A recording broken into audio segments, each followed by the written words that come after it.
This right here is one of the largest landslides in the entire world. It's located on the northernmost peninsula on the Isle of Skye, and this week we're going to be taking you on a full camping trip as we try to wake up to one of the most beautiful sunrises in the world.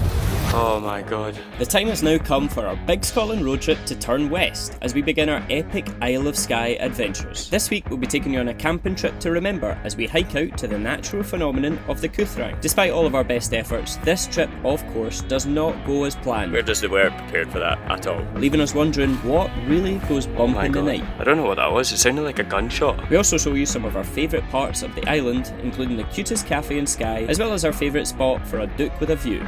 If you're new around here and want to join us on our big Scotland road trip, then hit that subscribe button and join the gang. But for now, let's check back in as we prepare for a camping trip that we will never forget. Alright guys, welcome back to the Isle of Skye. We're just literally where we left off last week at this beautiful little park up the top of the Quiraing. Gemma is cooking up an absolute storm. What are you making? My eyes are about to start watering, so I'm just making a Thai green curry, but to be honest I can't really take credit for this one because we've decided time is getting on a bit and we're just going to go for one of our quick packet ones. We are in such a rush tonight because the sun sets in about an hour and a half and we're going to be hiking out to a beautiful little sunrise spot for tomorrow morning out on the Quiraing. But the weather... oh my god, look at that, blue skies. I honestly think we've only been on Skye a handful of times where the weather has been treating us this well and is forecast for the rest of the week. So we've got so much to do and see on the Isle of Skye. It's going to be an incredible week. So for this camping trip, we're going to be taking a little 3-man tent. I think we got this from like Decathlon or Tesco. Is it Just Camp? Amazon, that was the one. And yeah, this is the bag that we're going to be taking. Well, Gemma's going to be taking. I'll have my camera bag. In here, we've got survival blankets, cooker stove and gas, 2 pillows because we're old age pensioners now because we've got motorhomes, so we need our luxury when we're going camping. 2 roll mats, 3 roll mats? Hang on. Good job, I'm emptying this. I just chucked all in my loft. 1 summer sleeping bag. I think this one should do as we actually slept in these when we were going around Europe and it was the middle of summer, so I'm hoping it's going to be warm enough for these. Aha! Compass. And that's everything. And we're also just going to take these 2 bottles of Y food as like emergency rations, just as well as a couple of like chocolate snacky bars just in case we get hungry later on tonight and we don't actually have any food with us. So, looking at the weather earlier on today, I did think that tonight was going to be the best night for us to come out and camp because it seemed like we were going to get a better sunrise tomorrow morning than we would do on Friday morning. I'm just looking, I mean, we've been driving around Skye today and it has been glorious sunshine. The one place that we want to go and pitch our tent is like low clouds and covered in clouds. Now I'm like, have I picked the right night? Should we do it tomorrow night instead? Oh, I guess all we could do now is wander along, see what it's like, hope for the best. If it's not on, it's not on. We'll come back to the van. But oh god, I was really hoping it was going to be a nice clear night.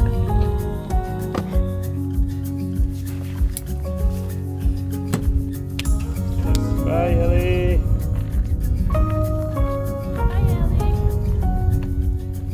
So I think this is the first camping trip that we've actually done in about a year and a half. The last time we did it, we went to Dornoch Beach. No, we cycled. Sandwood Bay. Sandwood Bay. I blocked that one from my memory because we woke up and we had COVID. Oh no, not good morning, just morning. Let's just cut the crap. I think that it has honestly got to be the worst night of my entire life. So yeah, hopefully this one goes a lot better than that one did.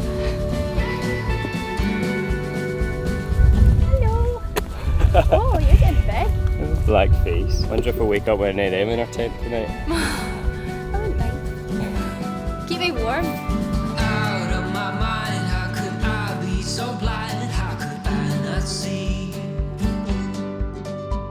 The hike out to the Quiraing was a steady going one, with some mildly challenging obstacles along the way. We were on the hunt for a spot to pitch our tent that wouldn't be too exposed to the weather front that was pushing in across the mainland. However, this was beginning to prove a little more challenging than we had anticipated. We have about an hour of usable daylight. I think the sun sets in maybe half an hour, 30 minutes, and then we've got another half hour before it goes completely dark. We have just come across this boulder field, however, in the middle of the Quiraing, and I don't think we can be pitching our tent next to that because all of these rocks that are down here to my right have all come from the cliffs that are up here to my left. We do not want to be pitching beneath that. We trudged on for another 30 or so minutes, made longer by the frequent stops to admire the cute locals that we found along the way. We've got some other hikers off to do some wild camping as well. That's so funny. They look like they're way off to the bingo. Two ladies. Don't they? It's okay, excuse me. Finally, we found the perfect camping spot for the night, about 45 minutes into our walk. Maybe up the top of this little platform we can find a camping spot. We've walked about 2.5 kilometres from the Quiraing car park, and this has got to be the flattest bit of ground we've seen so far that hasn't actually got boulders lying on it. I think this will do us for tonight. Yeah, that is like perfectly flat, almost made for a tent. I know. It's good. Let's get it up before it gets dark. So I just got this brand new jacket from Colombia, but it's pretty toasty, so I'm going to activate sports mode. Let's get this tent up.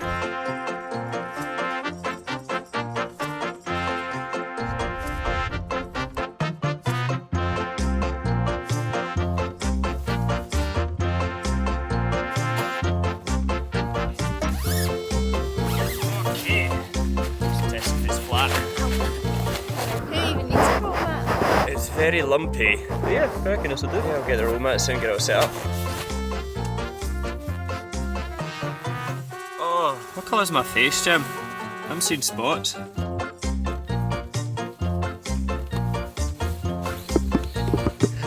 is it? Why does that look... Because we brought 3 sleeping bags. So there was 2 sleeping bags in this tiny little thing here, and there was 1 thicker sleeping bag. No, they're both the same. They're both still summer sleeping bags. They're also... These were the ones that we took camping So around. we brought 3 sleeping... Who are you planning on inviting into the tent? Bagging 3 sleeping bags? just more What's this? Do you wondering. need to consult me about these kind of things before you just go and... Oh, the wee lambs. Oh, okay. At least we're not going to get cold if we've got 3 That's good. sleeping bags. Yeah, we can use that as a blanket.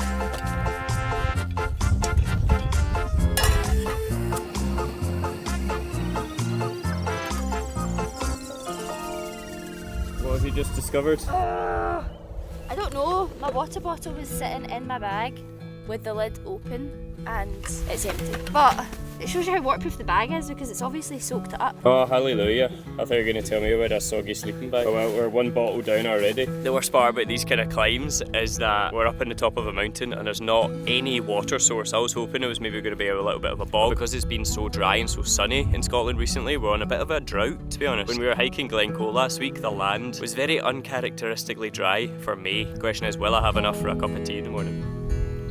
I'm not sure if you can see that, but here we have a shadow of a big cliff that is like overhanging us, and I can like just see the shadow of it through the fog. I can't even tell if I'm actually imagining it. You know that way when you look at something for so long, I'm like, is that really there? But the terrain here is just incredible. It's so kind of rugged and rocky and like just so remote. Like it just feels like we are the only people in the world here, doesn't it? Just It really like, does. As I say, we're only about 2.5 kilometres from one of Skye's like busiest tourist attractions. It's now 10 o'clock at night, still daylight, and we are the only 2 people in the world, especially because of the clouds. It's just like, it's really just magical, man. yeah, I can just hear the sheep in the distance, and apart from that, it's just silence. I love it. Oh, hi there. Fancy meeting you up here. Oh, this? Oh, you know, it's nothing really, just the best book on the Isle of Skye in the entire world. Talk about someone proud of his product. Get it? You need one of these bad boys. Now, we're just really buzzing to actually be back on the Isle of Skye again, because the last time we were here was picking up our draft copy last year when we went paddleboarding with the dolphins. And it's still just every time I look at it, I'm just like, I cannot believe that we actually made that. That is just insane. This trip, we're going to be ticking off some of the spots that we really want to take you guys to that we've not done in the past. Yeah, just looking through it again just gets me so excited for actually what's to come. Ready? Oh. Right, are you going to confess? I know, one thing we did actually forget was mugs. So instead, we've decided to go proper romantic and use it as a quaith instead, which is an old sharing cup that traditionally you would drink from and now is used for wedding ceremonies. So we'll have a quaith of sleepy tea before we go to bed, baby. Oh yes, please. Cosy tent, let's go. We settled into our cosy tent for the night, the only 2 people in the world amongst the sleeping giants of the Quiraing range. There was not a sound to behold all around us but our own breaths and the distant tweeting of the birds, until of course something pretty unexpected happened during the night. Oh my god. I don't actually know what that noise was. We were sleeping and... what time is it? It's like 1 AM in the morning here now. We're just about to fall asleep again because it's like so cold, and then there was just this like loud bang. It like echoed all across the cliffs. Oh my god. I don't know what that was. It sounded like a gunshot. It honestly sounded like a gunshot. I don't know how I'm gonna get back to sleep now.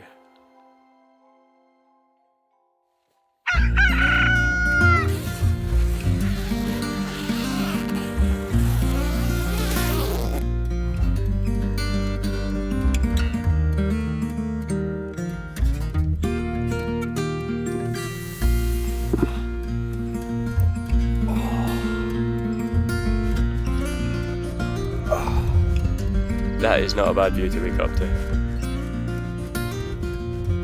Unfortunately, no sunrise this morning. It actually was clearer when I first opened up the tent, and now the clouds have even started to set in more. Last night, with the cloud being so low that I couldn't even see this mountain that's up to the left here. We couldn't see anything, and then just waking up to like these giants all around us. It is like very, very cool. Very cool. Disappointed with sunrise, but still so worth it. Oh, there she is. How are you, Hello. baby? Cold, but I was going to say buzzing, but I'm not sure like the sound of that wind. I feel like I didn't really get much sleep. I can possibly tell you exactly why though. Right before we went to bed, for some reason we thought it was a good idea to have a cream egg with our cup of tea, and I'm possibly sure that that amount of sugar right before going to sleep is absolutely stopped me from sleeping. And also these sleeping bags are very much summer sleeping bags, and not for the temperatures it is at the moment, because as much as the sun's been shining and it's been warm, it is not summer overnight yet for camping, so I was freezing. So I didn't really get much sleep. I'm still like kind of buzzing to be here. It just gives you a different kind of appreciation of the world and a different appreciation of us just being able to go back to our cosy home on wheels now. And I mean, it's only like 4:30 in the morning.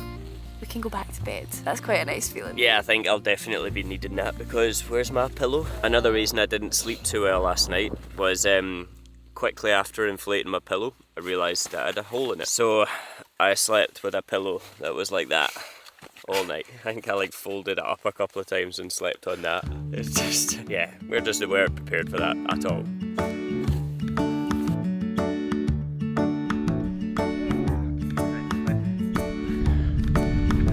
The cloud is well and truly come in. Got about a 45 hike back to the van. It must feel about 0 degrees because it's just so wet. And it's time to go home. Let's go.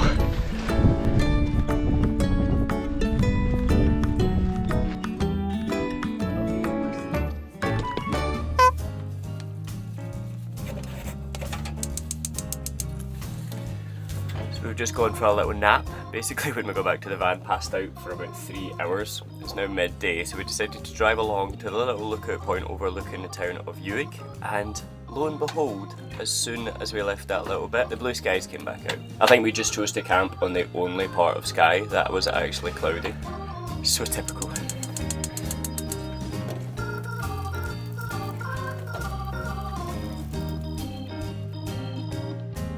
We set off the next day, soaking up the blue skies and taking in the stunning views that the landscape of the Isle of Skye has to behold. Our first stop of the day, one of the cutest little cafes on the island, far north on the edge of the Waternish Peninsula.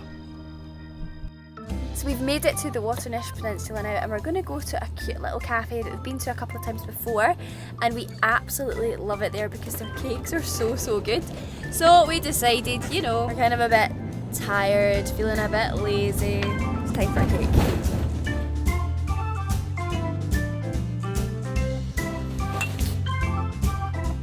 Out through this little window here, we've got views down towards the sea. The last time we were here, we had a cream egg brownie, which was so good, but we're a little bit late in the afternoon today, so we've just got a hot chocolate instead. And yeah, we just love it in here. It's really cute, quirky, nice vibes, and on a nice day, there's little picnic benches and you can sit outside.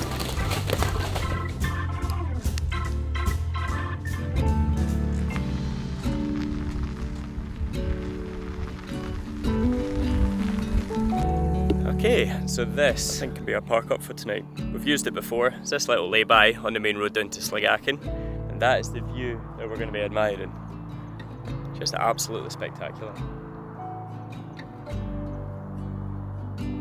We might have a little neighbour here tonight over there, and I'm guessing that's just been left there while I've gone out and done a hike or something like that. But what a day for it. See if you're up that mountain today.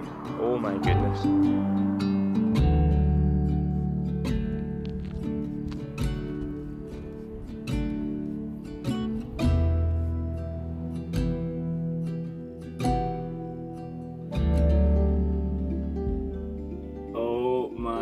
Goodness, what is going on out there? Well, either the midges are out or we've got a demon in the van because Gemma's doing an exorcism. we might not have had that glorious sunrise from our tent, but if you could choose between really low clouds where it's freezing or midges, what would you pick? I actually think I know I would go for the low cloud and being cold because it's just not fun when you're surrounded by midges, and we just had a load get into our van. There are hundreds of them. Someone's got a little tent over there and I am so happy that I am not in a tent tonight. Honestly, looking outside right now, it is just swarms of them. I was saying about how it was actually too cold for them, but I guess because there's not that much wind here and because there's no low cloud like there was last night, it is like perfect midgie condition. Oh my god, I am so smug right now that I'm in a motorhome and not in a tent. The funniest part is Gemma was just literally saying about how nice it is to go back camping again. Because if you guys have followed us for a while, all the way back to our initial Highlands to Hammocks days when we were just on Instagram, you'll know that we camped for about 6 months out of 12 months, wasn't it? 2018, when we first quit our jobs, we camped around Ireland for about a month, we camped around the north of Scotland for about 2-3 weeks, and then we camped around Europe for about 3 or 4 months. And yeah, it's basically how we started it all when we couldn't actually afford to stay anywhere. We just packed a tent and just left on an adventure. It was really good fun last night, going back to that again and just staying in a tent and kind of experiencing the rush of like waking up and unzipping and going outside. But I'm very glad that I now have a mansion on wheels where I don't need to get eaten alive while I'm doing it.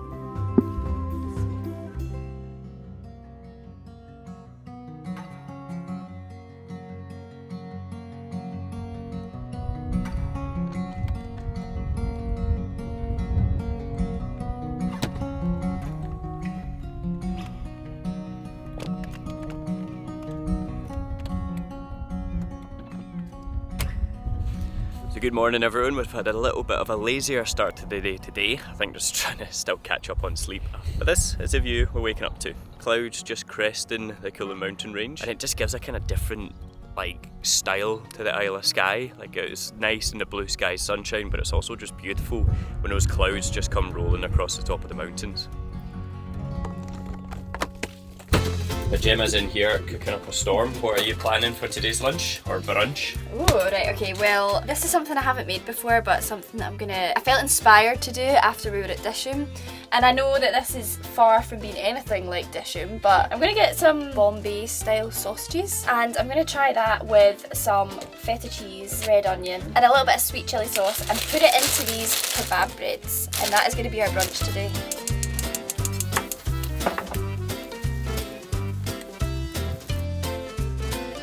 Okay, here we go. How does that look? That looks incredible, babe. You've done such a good job there.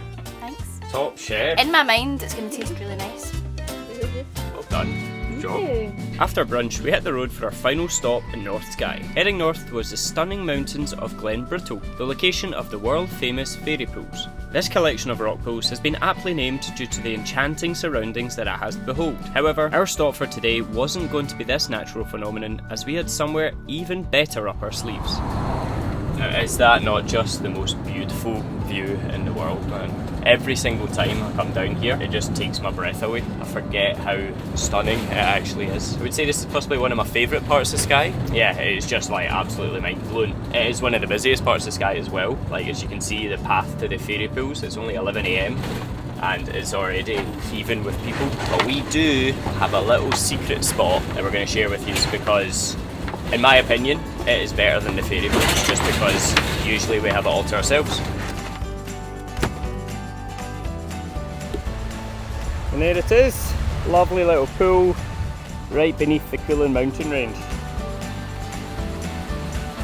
And I guess the other good thing about this little swimming hole is because it's kind of sunken down into the glen where the river runs through. It's a lovely little sun trap, so there's not a breath of wind down here. So it is actually quite warm on a sunny day. And there's no midges right now. Famous last words. It's like a jacuzzi. I can see all the wee bubbles. I'm just telling myself that it's warm, although the reason that I want to go in is because the cold is good for me. But I'm telling myself it's warm. Pretend it's warm. Yeah.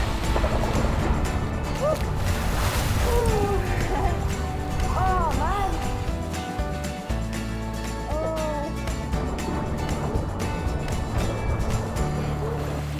Ah, high five. Good job. That was amazing. So good. I mean, it just sets you up for the day the right way, doesn't it? I know. I feel like it's actually been a while since we've done a proper swim for that length of time. We were in there for about 20 minutes and I'm starting to get the shakes. So that means it's time to get back to the van, but oh, it's just such a good feeling. It resets you like so nicely. And yeah, I'm just so glad to be back on Skye because of this. Like, it's just amazing. And so that just about rounds off our time in the northern parts of Skye. We're now driving south, and I'm all cosy in my big snood after our swim.